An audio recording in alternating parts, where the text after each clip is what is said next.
అప్పటి నుంచి నడిచి నడిచి కాలైతే ఘోరంగా వస్తుంది. దా ఇదే ఇల్లు కావచ్చు. ఇది కాదురా, ఆ ఇల్లు. ఆ ఇల్లా? అవును. సరే పోదాం. నువ్వేనా కన్ఫ్యూజ్ అవుతున్నావా లేకుంటే కావాలని వేరే వాళ్ళ ఇంటికి తీసుకెళ్తున్నావా? లేదు, నేను ఇంత ముందు 2 సార్లు వచ్చాను. ఇదే ఇల్లు వాళ్ళది. ఈ ఇల్లా? ఇల్లేందే చూస్తే ఇట్లుంది. ఏ సిరి, అనిత, ఏంటి సడన్ గా ఇలా వచ్చారు? రండి లోపలికి. ఇదేనానే మౌనిక మీ ఇల్లు? అవునే, కూర్చోండి.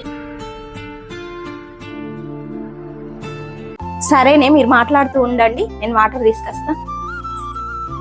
ఏంటే సిరి అలా చూస్తున్నావు? ఏంటే మౌనిక వాళ్ళ ఇల్లు ఇలా ఉంది? అలా అనద్దు సిరి, మౌనిక వింట బాధపడుతుంది కదా. ఇగోన్రే వాటర్ తీసుకోండి. నాకు వద్దమ్మా, నేను వాటర్ బాటిల్ తీసుకొచ్చిన, కావాలంటే ఈమెకి తాగుతుంది. నాకే మౌనిక. అదేంటే మౌనిక, ఇల్లు చూస్తేమో ఇట్లుంది, పిల్లలకేమో అంత పెద్ద స్కూల్లో చదివించడం అవసరమానే? అదేంటే సిరి అలా అంటావు? ఇల్లు ఎలా ఉంటాయేంటి? పిల్లల భవిష్యత్తు బాగుండాలి కదా. అది కాదే సిరి, అంత పెద్ద స్కూల్లో చదివించే స్తోమత మాకు లేకపోయినా పిల్లల భవిష్యత్ బాగుండాలని ఈ ఇంట్లో ఉంటూ కష్టపడి వాళ్ళను ఆ స్కూల్లో చదివిస్తున్నామే. వాటర్ తాగు సిరి.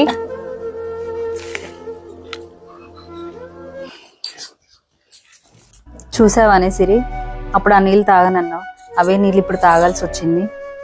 ఎవరిని తక్కువ చేసి మాట్లాడొద్దు సిరి, ఎవరి పరిస్థితి ఎలా ఉంటుందో తెలియదు కదా. సారీ మౌనిక. టీ తాగుతారా అని? తాగుతామే మౌనిక, తొందర తీసుకురాపో, కలిసి తాగుదాం.